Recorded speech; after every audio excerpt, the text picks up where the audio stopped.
Very much, Mr. Speaker, and it's been a good debate here on a Friday, and I appreciate your time earlier with respect to my point of privilege, but I'm rising now to speak on behalf of the Conservative Party with respect to Bill 375 brought by the MP, Liberal MP from Richmond Hill with respect to amending the criminal code.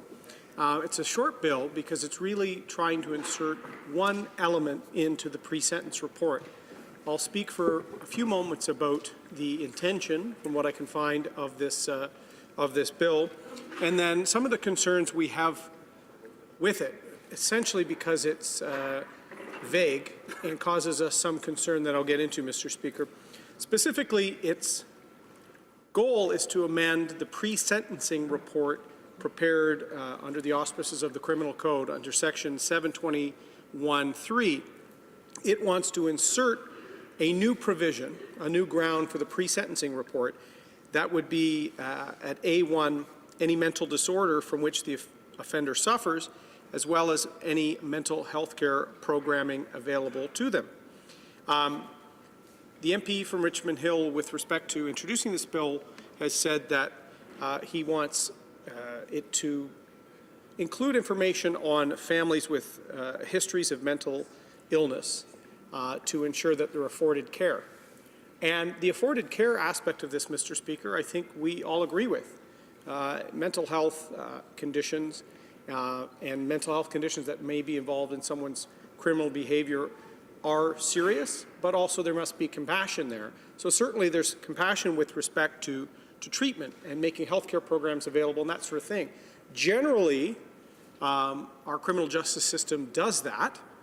You could suggest, and the various prisoners' ombudsmen and things like that have highlighted that we don't have enough mental health resources within our criminal justice system. But this bill isn't about that. It's about basically just highlighting mental health programming.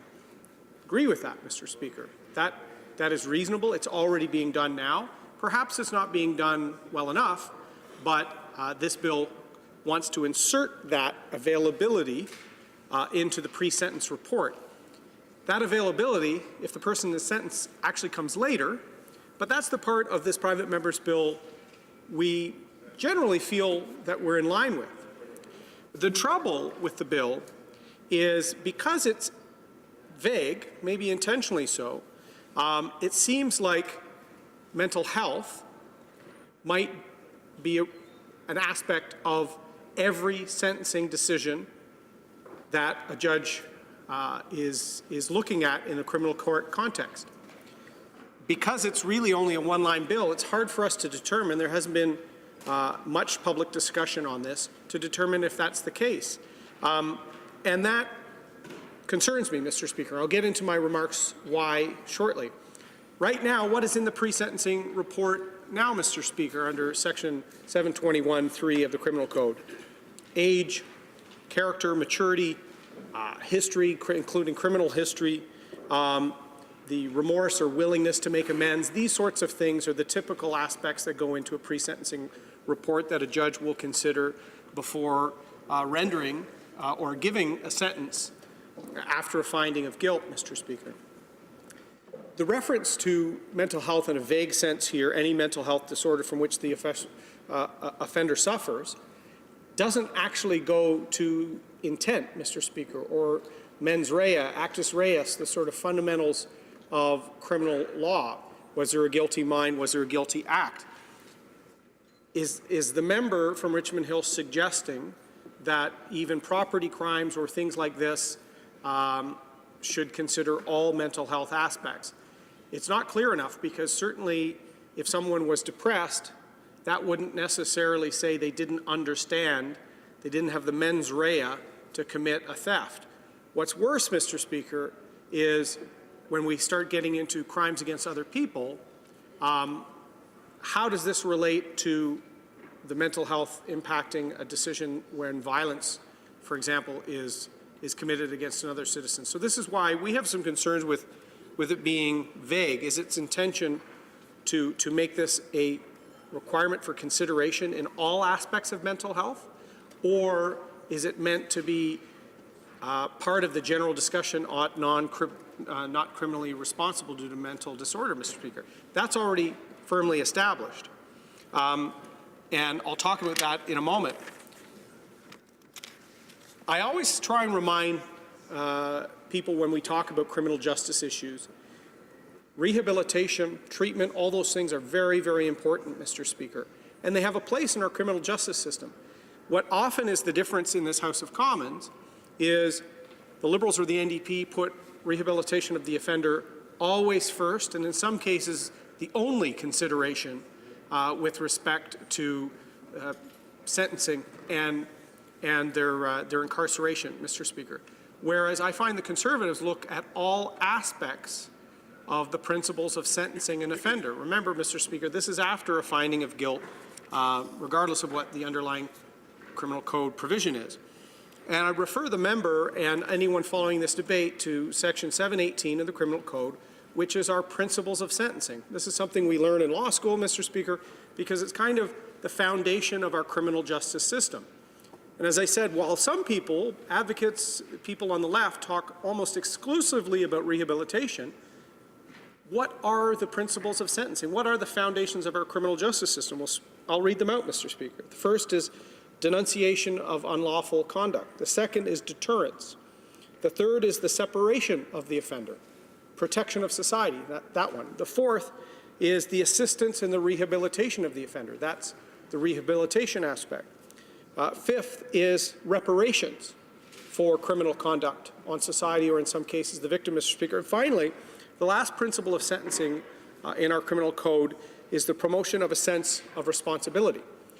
I think that final one is probably the most important, alongside protection of the public, in cases where there's violence, Mr. Speaker. Certainly in cases where there's no violence, rehabilitation should probably be a priority, key priority, especially for young people. And our system has that already.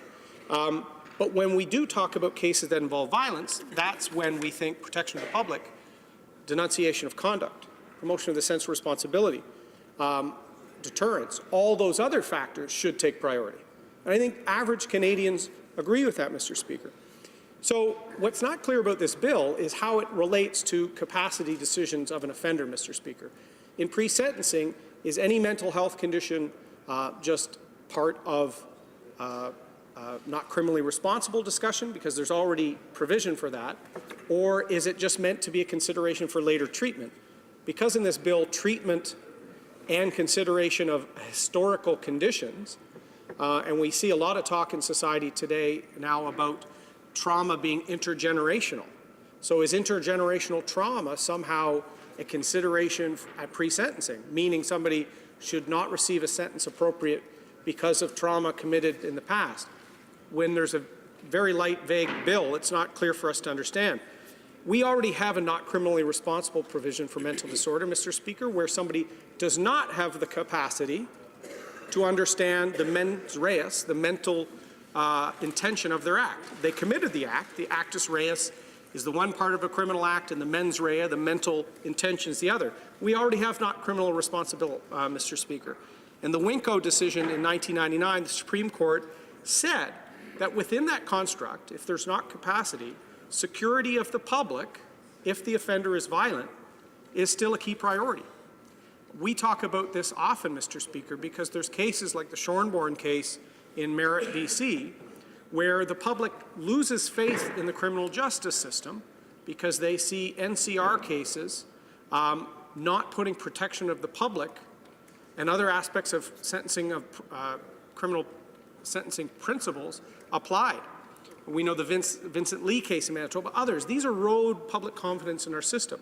So what our concern from the Conservative Party, because this bill is so vague, if this was just about making sure that treatment options are discussed while the person is incarcerated or serving a conditional sentence or something, or that's one thing.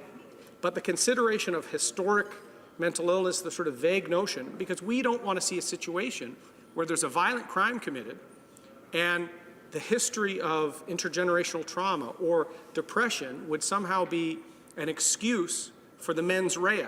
Mental health conditions often will mean people do have the capacity. I talk about veterans and mental health all the time. It's an injury in some cases, Mr. Speaker, but that person is still has the capacity. So the MP from Richmond Hill has to shed a little more light on this to address these reasonable concerns.